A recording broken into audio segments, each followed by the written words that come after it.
నమస్తే. తిన్మార్ మల్లన్న పార్టీ పైన మాట్లాడదాం. తెలంగాణ రాజ్యాధికార పార్టీ టిఆర్పి అన్న పార్టీని ఆయన ఇవాళ ఆవిర్భవించడం జరిగింది. సో దీని మీద ఆయన చేసిన ప్రసంగము, దాంట్లో ఉన్న అంశాలు, వాటి మీద విశ్లేషణ ఒకసారి చేద్దాం. నా ముందు పొలిటికల్ అనలిస్ట్ వి ప్రకాష్ గారు ఉన్నారు. సార్ నమస్తే. నమస్తే రఘు. సో మీ అభిప్రాయం ఏంటి మల్లన్న పెట్టిన తెలంగాణ రాజ్యాధికార పార్టీ మీద? ఆయన పార్టీ పేరు కానీ, జెండా కానీ, పార్టీలో ఉన్న రంగులు కానీ, ఆయన మాట్లాడిన ప్రసంగం కానీ మీకు ఎట్లా అనిపించింది? అంటే ముందుగా మల్లన్నకు అభినందనలు. ఎందుకంటే చాలా కాలం నుంచి నానుతున్న అంశం ఇది. మల్లన్న పార్టీ పెడతాడు, ఎప్పుడు పెడతాడు, దాని ఆశయాలు ఏముంటాయి, ఎవరెవరు ఉంటారు, ఇట్లాంటి ప్రశ్నలన్నీ కూడా ఉండే. ఇవాళ దానికి ఒక ఫుల్ స్టాప్ పడింది. 2 days కింద నాకు కలిశారు మల్లన్న. కలిసినప్పుడు చెప్పాడు తను, ఈ పేరు కూడా నాకు అప్పుడే చెప్పాడు. అంటే తెలంగాణ అనే పదము యాడ్ చేయడం అనేది వాళ్ళ అవసరం. ఎందుకంటే కేవలం బీసీ రాజ్యాధికారమే కాకుండా తెలంగాణ అస్తిత్వం కూడా దానిలో ఉండాల్సిన అవసరం ఉంది. ఆకాంక్షలు అనేవి ఇంకా పూర్తిగా నెరవేరలేదనే సంగతి బీఆర్ఎస్ కూడా చెప్తున్నది. అంటే ఏదైతే తెలంగాణ వచ్చినప్పుడు, తెలంగాణ కోసం పార్టీ పెట్టినప్పుడు, లేదా తెలంగాణ వచ్చిన సందర్భంగా ఎన్నికల పోయే ముందు మేనిఫెస్టోలో చెప్పిన అంశాలు కావచ్చు, అసంపూర్తిగా ఉన్నాయి. కొన్ని నెరవేరినాయి, కొన్ని కాలేదు, కొన్ని వివాదాస్పదమైనవి. కాబట్టి ఇప్పుడు నీళ్ల విషయానికి వచ్చినప్పుడు కృష్ణా గోదావరి నీళ్లు ఇప్పటికీ యథేచ్ఛగా దోచుకొని పోతూనే ఉన్నారు. మనం చూస్తున్నాం. నాగార్జున సార్ నుంచి కనీసం పోలీసులను కూడా విత్డ్రా చేసుకోలేదు వాళ్ళ ఆంధ్ర పోలీస్ ని.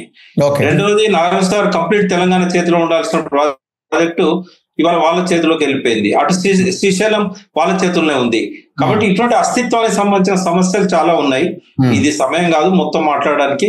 బట్ తెలంగాణ అనే పదం ఉండడం వల్ల తెలంగాణ అస్తిత్వాన్ని కూడా ఒక భాగంగా చేసుకొని పోరాడాల్సిన అవసరం ఉంటుంది మల్లన్న.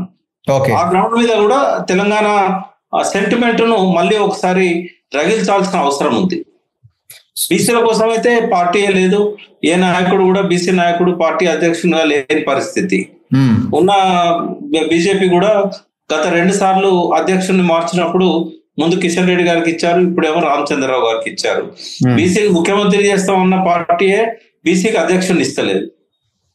కాబట్టి ఈ పరిస్థితుల్లో మల్లన్నది అవసరమని నేను అనుకున్నా. ఎందుకంటే ఆయన మొదటి నుంచి కూడా బీసీల సమస్యల మీద మాట్లాడుతున్నాడు. ఇప్పుడు చాలా పార్టీలు వచ్చాయి సామాజిక న్యాయం పేరుతో. గతంలో చిరంజీవి ఒక పార్టీ ప్రజారాజ్యం తెచ్చాడు, పిఆర్పి.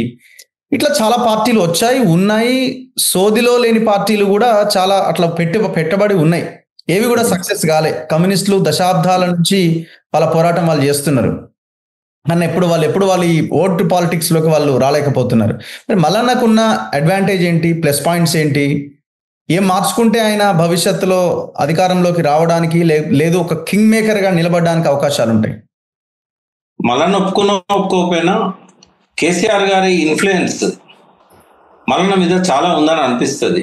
ఇవాళ పార్టీ పెట్టిన సందర్భం కూడా డైరెక్ట్ గా టిఆర్ఎస్ పార్టీ పెట్టినప్పుడు ఉన్న సందర్భమే ఇది. ఎందుకంటే లోకల్ బాడీస్ ఎన్నికలకు గ్రీన్ సిగ్నల్ కోర్టు నుంచి వచ్చేదాకా, సుప్రీంకోర్టు నుంచి వచ్చేదాకా కేసీఆర్ గారు రోజు మాతో కూర్చునేది. కానీ పార్టీ డేట్ అనౌన్స్ చేద్దామంటే లోకల్ బాడీస్ దాంతో కోయిన్సైడ్ అయిదామని చెప్పేవాడు. ఎందుకంటే కేవలము అప్పుడు తెలంగాణ నినాదం ఇచ్చినా కూడా కేవలం తెలంగాణ నినాదంతోనే పార్టీ బలపడడం అనేది సాధ్యం కాదు. మనకు ఎన్నికలలో ఒక యాడెడ్ అడ్వాంటేజ్ ఉంటుంది.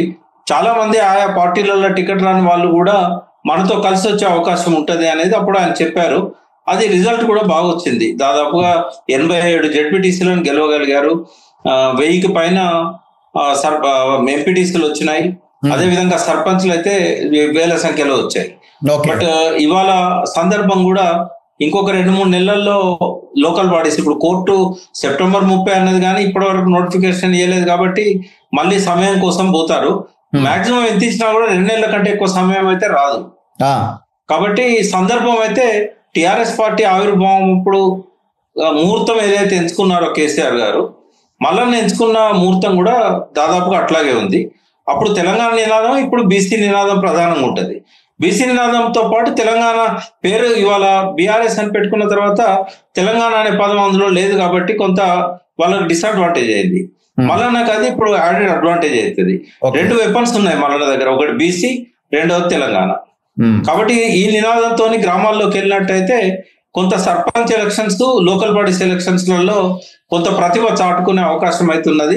బట్ చాలా ఫ్యాక్టర్స్ మీద ఆధారపడి ఉంటుంది. ఎందుకంటే నేను టిఆర్ఎస్ వ్యవస్థాపక సభ్యునే కాదు, నవ తెలంగాణ కూడా వ్యవస్థాపక సభ్యుని. అవును. నా ముందే సామాజిక తెలంగాణ నినాదంతో చిరంజీవి గారు ఎదిగారు. ఇవన్నీ చూసినప్పుడు ఏంటంటే కేవలం ఒక నాయకత్వ లక్షణాలే కాదు, కేవలం నినాదాలే కాదు, ఇంకా చాలా కావాల్సి ఉంటది. అవన్నీ ఇప్పుడు నేను మీతో లైవ్ లో చెప్పలేను. చాలా హైప్ తో వచ్చిన పార్టీ నవ తెలంగాణ పార్టీ, దేవేందర్ గౌడ్ పార్టీ కూడా ఆ రోజున. అట్లాంటి పార్టీలు నిలబడలేకపోయినాయి, మల్లన్నతో అవుతుందా, ఇట్లా కూడా కొంతమంది క్వశ్చన్స్ రేజ్ చేస్తున్నారు.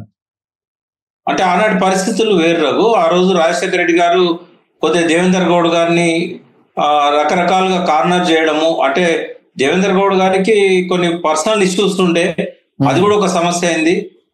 తర్వాత సామాజిక నినాదంతో చిరంజీవి వచ్చేసరికి రెండు పార్టీలు విడివిడిగా పోతే మనజాలం అని చెప్పి చిరంజీవితో ఆయన చేయగలపడము, ట్రయాంగిల్ కంటెస్ట్ అనేది జరిగింది. అప్పుడు ఆ ట్రయాంగిల్ కంటెస్ట్ లో లాభపడ్డది రాజశేఖర రెడ్డి గారు.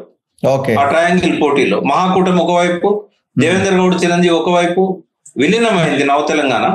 అయితే ఎక్కువ కాలం దేవేందర్ గౌడ్ నడపలేకపోవడం వల్ల ఆ ఫెయిల్యూర్ వచ్చింది. కానీ దేవేందర్ గౌడ్ అదే విధంగా కంటిన్యూ చేస్తున్నట్టయితే, మాకు ఇచ్చిన మాట ప్రకారం ఆయన చిరంజీవితో కలవకుండా కేవలం తెలంగాణ నినాదంతోనే కంటిన్యూ అయ్యి ఉంటే ఇవాళ డిఎంకే అన్నా డిఎంకే లాగా కేసీఆర్ దేవేందర్ గౌడ్ అయితే ఎన్నికల పొత్తులు లేకపోతే పరస్పరం పోటీ పడ్డా కూడా తెలంగాణలో మల్లన్న పాయింట్ ఫస్ట్ ఆయన స్పీచ్ లోనే స్టార్ట్ చేసిండు. టిఆర్ఎస్ ఎప్పుడైతే తెలంగాణ అనే పదాన్ని తీసేసిందో ఆ పార్టీ ఇంకా అయిపోయింది, తెలంగాణతో ఆ పార్టీ లేదు, మేము రాబోతున్నామని. సో ఫస్ట్ ఎఫెక్ట్ ఏమైనా టిఆర్ఎస్ కి ఉంటుందా, లేకపోతే అధికార కాంగ్రెస్ కి ఉంటుందా? ఎదగాలి అనుకున్న, అధికారంలోకి రావాలనుకున్న బీజేపీ మీద ఎఫెక్ట్ ఉంటుందా ఒకవేళ వీళ్ళు గట్టిగా పనిచేస్తే? అది కూడా యాక్చువల్ గా బీసీ నినాదం అయితే బీజేపీకి ఇబ్బంది అవుతుంది.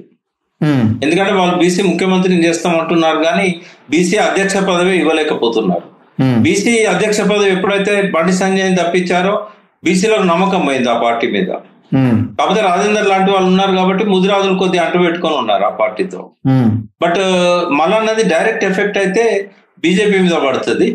తెలంగాణ పదం జోడించాడు కాబట్టి కొంత ఆసక్తి ఉన్నా కూడా కేసీఆర్ గారు ఈ 10 ఏళ్లలో చేసిన మంచి పనులు కావచ్చు, విమర్శనాత్మకమైనవి కావచ్చు, ప్రజల లోపల వాటి ఇంపాక్ట్ ఉన్నది కొంత. ఇప్పుడు రేవంత్ రెడ్డి ఫెయిల్యూర్ వల్ల మళ్ళీ టీఆర్ఎస్ వైపు జనం చూస్తున్నారు కాబట్టి తెలంగాణ అస్తిత్వం మీద మల్లన్న ఎంత అయితే ఫోకస్ చేస్తాడో దాన్ని బట్టి టీఆర్ఎస్ కొంత ఎఫెక్ట్ అయ్యే అవకాశం ఉంటది. బట్ ఇప్పుడే చెప్పలేము మనం ఆయనని తీసుకునే నినాదాలు, కార్యాచరణ, ఆయన ఎవరెవరిని కలుపుకొని వస్తున్నాడు ఆ పార్టీలో, ఏ సెక్షన్ లోకి ఆయన ప్రభావం ఎక్కువగా పోతున్నది, ఇవన్నీ కూడా భవిష్యత్తులో మీరు అంటున్న తెలంగాణ అస్తిత్వము, తెలంగాణ సెంట్రిక్ పాలిటిక్స్ ఒకవైపు, బీసీ సెంట్రిక్ పాలిటిక్స్ ఒకవైపు. మల్లన్న ఇప్పటి వరకు ఆయన ఎంచుకున్న ఎజెండా దాదాపు ఒక 4-5 నెలల కాలం నుంచి బీసీ సెంట్రిక్ ఎజెండా పాలిటిక్స్ ఆయన చేస్తున్నారు. అదే బీసీ సెంట్రిక్ పాలిటిక్స్ ఎజెండా నుంచి పక్కకి వస్తే గానీ మనం తెలంగాణ ఇదంతా మనం ఓవరాల్ గా మనం మాట్లాడలేం కదా. అవును, ఇప్పుడు అది ఇమ్మీడియట్ గా తెలంగాణ వైపు ఆయన వచ్చే పరిస్థితి ఉండదు. భవిష్యత్తులో మాత్రం ఆయన డిమాండ్స్ ఈ పార్టీల యొక్క వాళ్ళ మీద ఒత్తిడి తేవడానికి తెలంగాణ కోణం అనేది ఆయన తీసుకోవాల్సి వస్తుంది. మెయిన్ యాక్టివిటీ మాత్రం బీసీ కోణం నుంచి ఆయన చేసుకోవాల్సి వస్తుంది. అయితే ఆయనకు ఒక థింక్ ట్యాంక్ అయితే ఉండాలి. అంటే ఎప్పుడు కూడా ఆ పార్టీని నడిపే వ్యక్తికి అన్ని ఆలోచనలు వస్తాయని అనుకోం. అంటే అన్ని తను బాగానే ఉన్నాయి అనుకుంటాడు, ఎందుకంటే తన ఆలోచనలు కాబట్టి ఇదే కరెక్ట్ ఏమో అనుకుంటాడు. కానీ పక్క నుంచి కొంతమంది ఇది కరెక్ట్ కాదు అని చర్చ లేవనెత్తే వాళ్ళు కావాలి. అది కరెక్టే కావచ్చు, పరస్పరం సంఘర్షించే శక్తుల మధ్యనే చరిత్ర పుట్టెను అని అంట. 1000 ఆలోచనలు సంఘర్షించని 100 పూలు వికసించని అన్నారు మావో. కాబట్టి సంఘర్షించే వాళ్ళు ఆయన భావజాలంతో ఎప్పుడు సంఘర్షించే వాళ్ళు పక్కన ఉండాలి. కేసీఆర్ గారు చేసిన పొరపాటు అదే. ఆయన పక్కన విమర్శించే వాళ్ళు లేకపోయేసరికి తను చేసిన అన్ని కరెక్టే అనుకున్నాడు. మల్లన్నకు మాత్రం ఒక విమర్శకుడు ఎప్పుడు పక్కన ఉండాలి. ఇలాంటి వాళ్ళు ఉంటే బెటర్ అని. ఇంకొక ప్రధానమైన పాయింట్ ఏంటంటే ఇవాళ దేశంలో కానీ రాష్ట్రంలో ఎక్కడైనా లీడర్ సెంట్రిక్ పాలిటిక్స్ నడుస్తున్నాయి. అవును, అంటే ఆ పార్టీలో ఏ ప్రధాన లీడర్ ఉన్నాడు, ఆయన బలం ఎంత, ఆయనకి ఎక్కడ ఇమేజ్ ఉన్నది, ఇట్లా రకరకాల అంశాల మీద. సరే డబ్బులు ఇవన్నీ పక్కన పెడితే ఆ లీడర్ ఎంత గొప్పగా ప్రజల్లో ఉన్నాడు అన్న దాని మీద ఆ పార్టీ యొక్క భవిష్యత్తు, ఆ పార్టీ నిర్మాణం ఇవన్నీ ఆధారపడి ఉన్నాయి, ఏ మాట కా మాట. సో ఇప్పుడున్న నాయకత్వంతో మల్లన్న వేరే పార్టీ లీడర్లను తీసుకోకుండా ఆ రకమైన ఆలోచన చేయకుండా ముందుకెళ్తే నిలబడగలుగుతాడా, లేదు వేరే పార్టీ లీడర్లని, బలమైన లీడర్లని ఆకర్షించాల్సిన అవసరం ఉన్నదా? ఒక మాట చెప్పాలంటే బలమైన లీడర్లు వేరే పార్టీలలో ఎక్కడున్నారు రఘు? అందరూ కూడా నిందలు మోసిన వాళ్ళు, ఫెయిల్యూర్ క్యాండిడేట్స్ ఎక్కువ కనబడతారు మనకి. ఎవరన్నా నిజాయితీగా ఉన్న వాళ్ళు ఉంటే మాత్రం వాళ్ళ వల్ల ప్లస్ అవుతుంది. బట్ కొత్త లీడర్షిప్ డెవలప్ చేసుకోవాలి. ఎక్కువ లీడర్స్ బిలో 40 years 45 years ఉంటే మంచిదని నా అభిప్రాయం. ఎందుకంటే తను కొత్తగా ట్రైన్ చేసుకోవాలి, నిరంతర శిక్షణ తరగతులు పెట్టాలి. ఆ తర్వాత క్రియేటివిటీ అనేది బీసీలలో ఎక్కువ ఉంటది. ఈ అగ్రకుల పార్టీలు క్రియేటివిటీ తొక్కేసినాయి. కాబట్టి క్రియేటివిటీ ఉన్న వాళ్ళు దొరుకుతారు బీసీలలో, వాళ్ళని ఎంకరేజ్ చేయాలి. నేను అనేది లీడర్షిప్ అంటే ఇప్పుడు ఎగ్జిస్టింగ్ వేరే పార్టీలో ఉన్న లీడర్స్ గురించి అనట్లేదు. తను యంగ్, ఇప్పుడు ఉస్మాన్ యూనివర్సిటీ, తర్వాత కాకతీయ యూనివర్సిటీ, ఇట్లా తెలంగాణలో చాలా యూనివర్సిటీస్ ఉన్నాయి.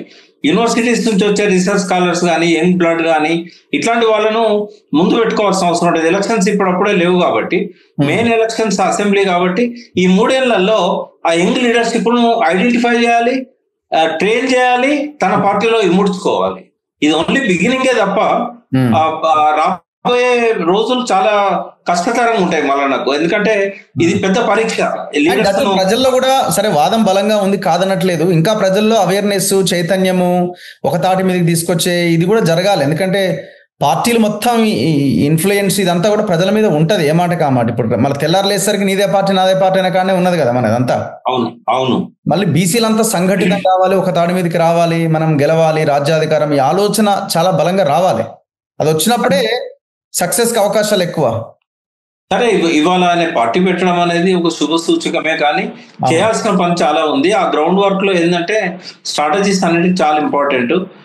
డెఫినెట్ గా పరోక్షంగా కానీ ప్రత్యక్షంగా కానీ స్ట్రాటజీస్ ఇచ్చే వాళ్ళని అందరినీ తను కలుపుకొని పోవాలి. తను హర్ట్ కాకూడదు. ఎవరన్నా మీ దగ్గర ఈ లోపం ఉంది, మీరు సరి చేసుకోవాలనుకున్నప్పుడు ఆయన ఆలోచించి కరెక్టేనా కాదా అనేది తన సన్నిహితులతో చర్చించి, ఒకవేళ తప్పని అనుకున్నప్పుడు మార్చుకునే విధంగా ఉండాలి. మల్లన్న మీద ఉన్న ప్రధానమైన నిందలను కౌంటర్ చేసే విధంగా కౌంటర్ ప్రచారం జరగాలి. నేను చాలా కాలం నుంచి నేను చెప్తున్నా, ఆయనను కావాలని చెప్పి ఆ రోజుల్లో బ్లాక్ మెయిలర్ అని, ల్యాండ్ సెటిల్మెంట్ చేస్తాడని, ఇట్లాంటివన్నీ బెదిరిస్తాడని ప్రచారాలున్నాయి. దానికి కౌంటర్ గా ప్రచారం రావట్లేదు. మల్లన్న కూడా చెప్పాను, నేను దీన్ని ఓవర్కమ్ కావాల్సిన అవసరం ఉంది. నా వరకు నేను మల్లన్న సిన్సియారిటీని నమ్ముతాను. కానీ చాలా మంది లోపల అది స్ప్రెడ్ చేశారు మీడియా ద్వారా, అగ్రకులాల మీడియా ద్వారా స్ప్రెడ్ అయింది. ఆ స్ప్రెడ్ అయినప్పుడు దాన్ని కౌంటర్ చేసే ప్రచారం కూడా అదే స్థాయిలో జరగాలి. ఏ హంగామా లేకుండా చాలా కూల్ గా తను పార్టీని స్టార్ట్ చేశాడు. ఒక వినూత్న పద్ధతి. ఎవరు తాజకృష్ణ లాంటి హోటల్లో పార్టీలు స్టార్ట్ చేయలేదు. అయితే తను నేనేం తీసుకోను, నేను దేనికైనా సిద్ధం అనే ఒక మెసేజ్ ఇవ్వగలిగాడు. పార్టీ జెండా కూడా ఇప్పుడు మన తమిళనాడులో చూస్తే మల్టీ కలర్స్ లాగా కనబడతా ఉంటాయి. అది కూడా అట్రాక్టివ్ గానే ఉంది. కావాల్సింది ఏంటంటే తనతో పాటు కలిసి వచ్చే వాళ్ళను ఐడెంటిఫై చేసి ఒక బలమైన సంఘటిత శక్తిగా ఎదగాలి. అన్ని ప్రధాన కులాలకు ప్రాతినిధ్యం కనపడాలి అక్కడ. మా ముదిరాదత్ అన్నాడు, మా గౌడత్ అన్నాడు, లేకుంటే ఇది ఒక మున్నూరు కాపు సంఘం లాగా మిగిలిపోతుంది. అన్నారు నాతో. అందుకని కొంచెం ఇతర అట్లాంటి వాసన పడనివ్వకూడదు. ఇది రైట్ పాయింట్ యాక్చువల్లీ. అట్లాంటి ఒకే కులము లేకపోతే ఒకే వర్గంతో ఉన్నాడు అనేది ఎప్పుడైతే పడుతుందో అవుట్, ఇంకా చాలా కష్టం. ఇప్పుడు ఆయన ఎమ్మెల్సీగా రాజీనామా చేయాల్సిన అవసరం ఉందంటారా? ఏమంటారు? ఎమ్మెల్సీ పదవిలో ఉన్నారు కదా, రాజీనామా చేయాలని అవసరం లేదా? ఎందుకు చేయాలి రాజీనామా? ఎందుకు చేయాలి? ఓకే, ఎవరు చేస్తున్నారు రాజీనామా? మొన్న రాజీనామా చేసినామే కూడా ఇప్పటి వరకు ఆమోదం జరగలేదు. ఎందుకంటే అది ప్రాపర్ ఫార్మాట్ లో లేదు, కలిసి ఇవ్వలేదు. ఎందుకు చేయాలి రాజీనామా? రాజీనామా చేయకూడదు. అసెంబ్లీని కూడా వేదికగా వాడుకోవాలి. తను ఈ మధ్య కాలంలో పర్ఫార్మెన్స్ అది కూడా ఒక స్ట్రాటజీ ఉండాలి. చూద్దాం ఏం జరుగుతుంది అనేది. ఎనీవే, మీరేమన్నా అటువైపు చూసే అవకాశాలు అట్లా ఏమైనా ఉన్నాయా? రఘు, నేను యాక్చువల్ గా founder of TRS party. Interview చూసినప్పుడు కొంత ఆయన పాజిటివ్ గానే మాట్లాడుతున్నాడు కనబడ్డది. డెఫినెట్ గా నేను పాజిటివ్ ఉంటా. కాకపోతే ఏంటంటే ఒక థింక్ ట్యాంక్ ఉండాలి. ఆ థింక్ ట్యాంక్ సంబంధించినంత వరకు అవసరమైనప్పుడు నేను గైడెన్స్ ఇస్తాను. Okay, thank you sir. Thank you very much. చూద్దాం. Thank you. చూస్తూనే ఉండండి మన తొలి వెలుగు.